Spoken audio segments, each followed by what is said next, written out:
Do you think this world will always be here? It won't.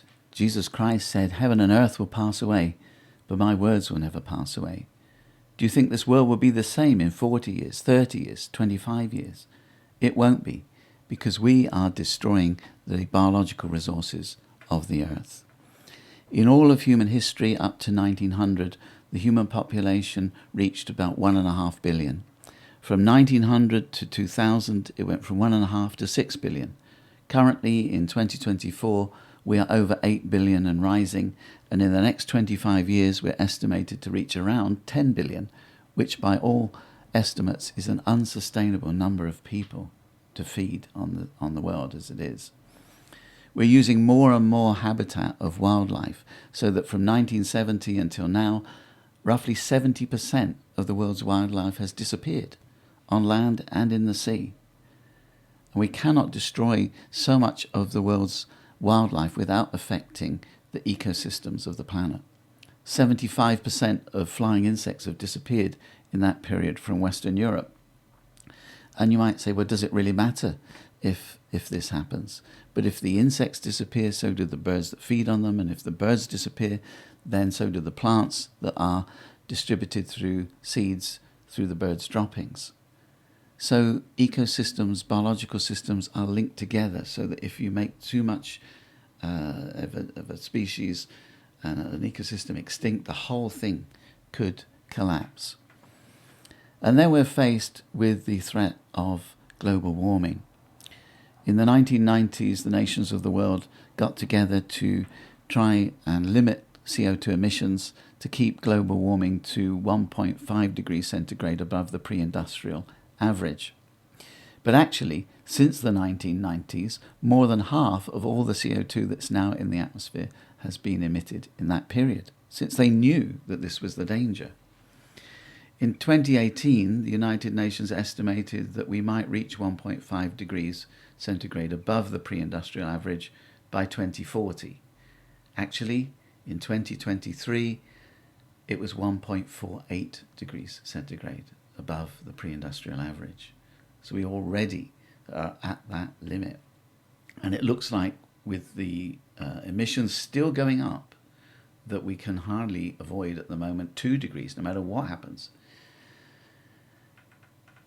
In March 2022, in Antarctica, there was a spike in temperature that really shocked the scientists that are monitoring the systems down there. In March 2022, the temperature in a valley in Antarctica was not 2 degrees above the seasonal average. It was not 5 or 10 or 20 or 30. It was fully 40 degrees centigrade above the seasonal average for that time of year. Now, that was a spike. It doesn't mean that's going to continue, but it's a pretty amazing, almost scary spike. How could that even happen? Well, the best explanation is that a tropical cyclone got blown in from the Indian Ocean into Antarctica and suddenly raised the temperatures. Because the temperature of the Earth's oceans is at the highest ever level recorded. And if you heat up a pan of water, if you have a pan of water and you're heating it up, then the air above it starts to move, especially if there was a lid on it. The air above it starts to move. And so that's what's happening to the Earth systems. We're getting storms and hurricanes that would happen maybe once every 500 years, and now 2 or 3 are happening in a year. And there's widespread flooding in some areas, there's droughts in other areas.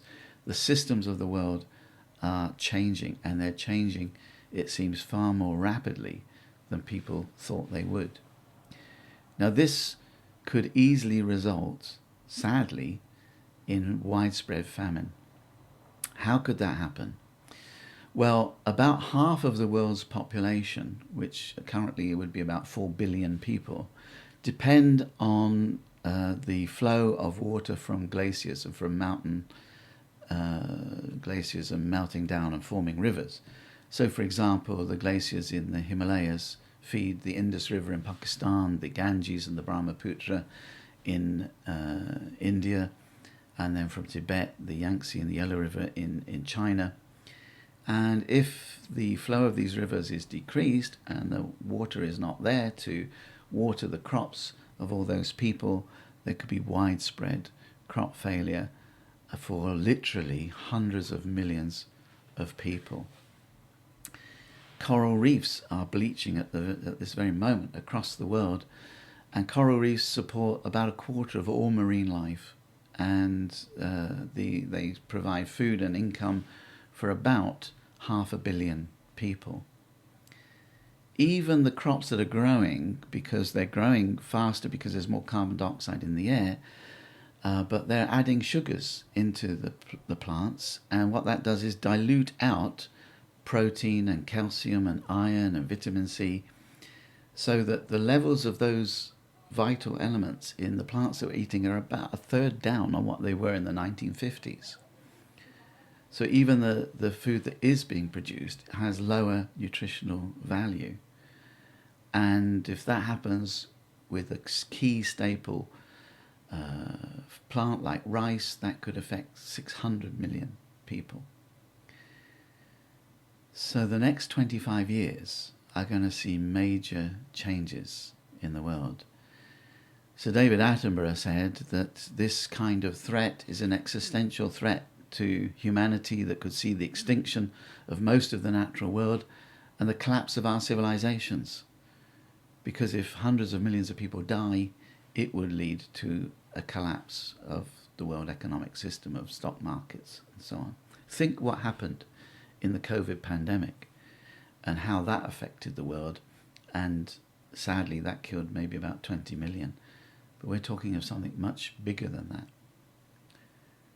What should our reaction be to all of this? First of all, it's a wake-up call. It's a warning that there are things that we should be thinking and praying about if we're Christians. We can try and cut down our carbon footprint, fly less, use more public transport. Even, they say, eat less beef, because there's a lot of production of methane, which is a very significant greenhouse gas from cattle. And if there was less beef production in the world, there'd be more land left for producing crops. But really it needs governments to take action, and they seem very reluctant to do so, because despite all these climate conferences that go on, the level of carbon dioxide in the atmosphere keeps on increasing. So that last year it was at the highest level ever, even though the rate of increase has slowed down, but still it's going up. So that despite 30 years of climate conferences, they've not succeeded even in levelling off those emissions. What is our reaction as people who believe in God, as Christians, to all of this? First of all, we should not be afraid of any of this, because God is in control and our trust is in Him. Secondly, whatever comes in the future, the Bible has told us in the book of Revelation that this world is not the end, that it is passing away, that there will come an end to the world, and it will lead to a better one.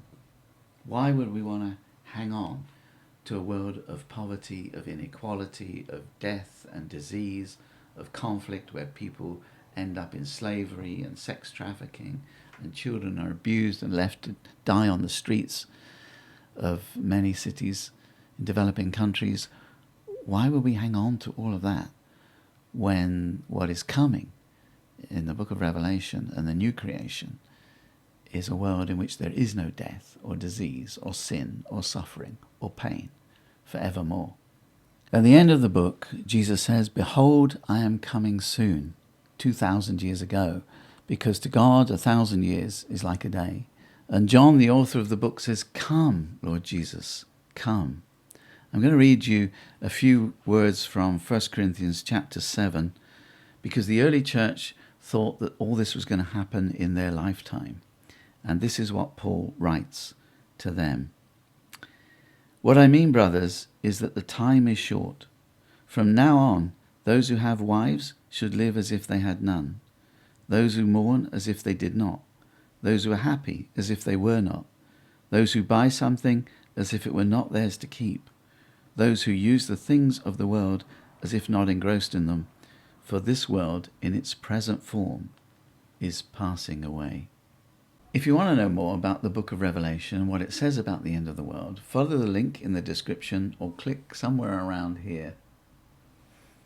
May God bless you.